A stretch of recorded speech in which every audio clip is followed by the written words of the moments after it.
I've been painting watercolour flowers for years, but it has never been something I have focused on much, not as much as portraits of animals and people.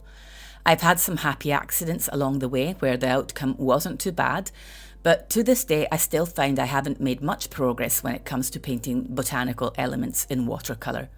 I think I just haven't tried hard enough. So today I'm going to try again and see how it goes and why sometimes it's just harder than it seems. I think painting loose, expressive watercolour flowers seems so simple when you watch someone else do it, but there's a lot of confidence that goes behind those brush strokes that seem so random, and usually there's a lot of experience and practice too. I think flowers sit in that slot where there's a very tricky balance between realism and looseness. Of course, you can paint photorealistic flowers, and the approach becomes meticulous and fastidious and lengthy. Though I admire the paintings that people paint that way, it's not how I want to approach the subject. But thinking that if you paint watery and splattery, you will just automatically create beautiful blooms on your paper, you might be disappointed. At least I was quite a few times. In the first page, I tried drawing a sketch in the hopes that it would guide me and give me a strong foundation for my painting. But I think that loose floral paintings live beyond the borders of the sketch, and it's inevitable that the paint will bleed beyond the pencil lines and look odd. I felt a little restricted by the drawing, and though I did enjoy some aspects of it, I find that it was easier and more liberating to try and recreate the shapes of leaves and petals with the bristles of my brush by using what I believe is called a filbert brush that has this flat, rounded off tip. By pressing it down to the paper, I was able to get some nice round leaves, for example, but then again, it wasn't suitable for other areas. The main issue with painting loose watercolour flowers is that the risk of overworking them is even greater than it is in watercolour portraits. They're so delicate and transparent that with every brushstroke, you risk making them look stiff and heavy rather than light and airy. Painting what look like fun botanical paintings is not easy at all, and this session really reminded me of that. That is probably why there are many people and artists out there that dedicate themselves exclusively to this subject and study it for years. Though I don't consider what I did in this video a complete failure, because we're always learning, it's certainly not what I was hoping for. So what am I doing wrong?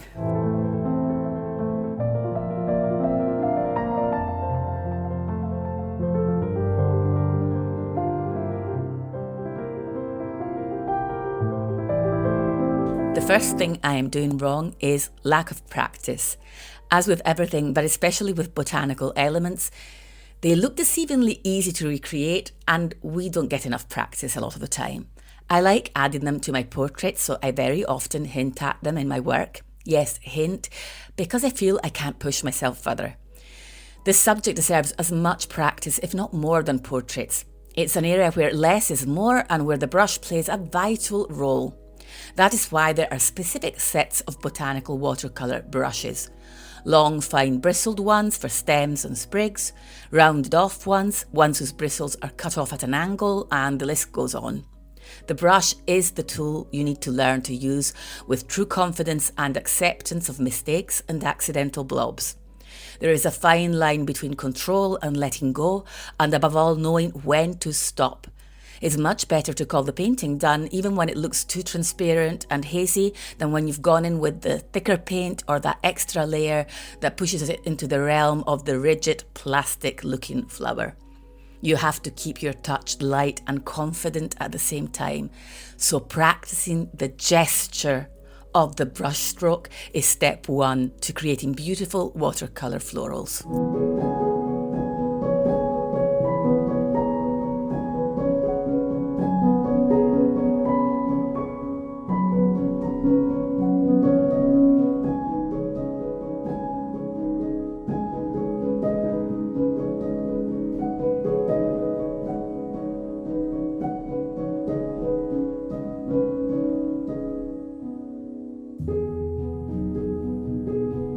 When it comes to painting watercolour portraits, I always say the brand of your brush is not important. The kind of brush you use is not important. It's your familiarity with the brush that counts.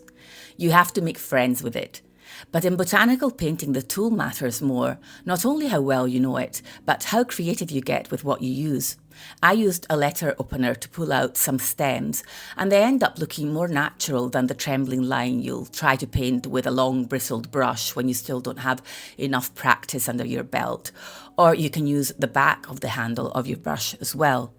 You can use sponges to recreate the texture of the mimosa flowers, or even Q-tips. Getting the look of something organic and spontaneous becomes easier if you think in a more spontaneous way.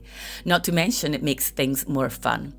I've seen artists use twigs dipped in watercolor paint to paint florals, and though I don't try a lot of these techniques here, it got me thinking about them, and I got the feeling that using them would limit the risk of overworking your painting and of it looking too stiff. I think it's okay to say, use elements of nature to recreate what was made by nature.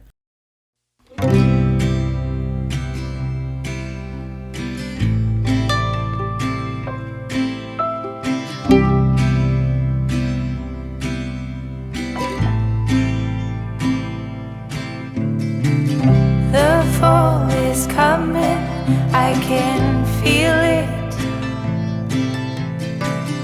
The breeze brings goosebumps to my skin. Tonight the whiskey feels stronger. Gasoline on hidden desires. So I'll throw. Unlike watercolor portraits, sorry if I keep mentioning these, but that's my area of expertise to a certain extent. Even the consistencies are different. We almost never make it all the way up to the scratchy, buttery consistency. We stop at milky or creamy at the most. And the very diluted mixes we start off with are perfect to capture the image of a petal in the sunlight. You can just stop there. Also, try painting wet and dry if you usually paint wet and wet. The transparency of watercolour will show up even more, and it will mimic the transparency of delicate flowers. Hot press paper, smooth paper, is also better than textured paper, I find, because it needs less layers and the result is more crisp.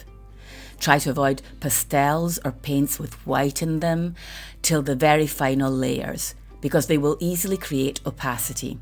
I used them here in some areas, but only at the end. With this all said and done, I am by no means an expert on the subject of watercolour florals, so if you are, please leave your advice in the comments to help me and the other people watching this video. And as always, if you want to sketch and paint weekly with me, the process continues more in depth in my online Patreon community, and the link will be in the description box, along with my newsletter you can subscribe to in order to join my upcoming free workshop on June 9. Loved and lost, my heart is full and aching strong, so I'll throw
Thank you so much for watching. I hope this was helpful, even if in a small way. I appreciate every single one of you. You don't know how much. Thank you for being here. And thank you to my patrons. I love you all. I will see you next Sunday. Bye for now.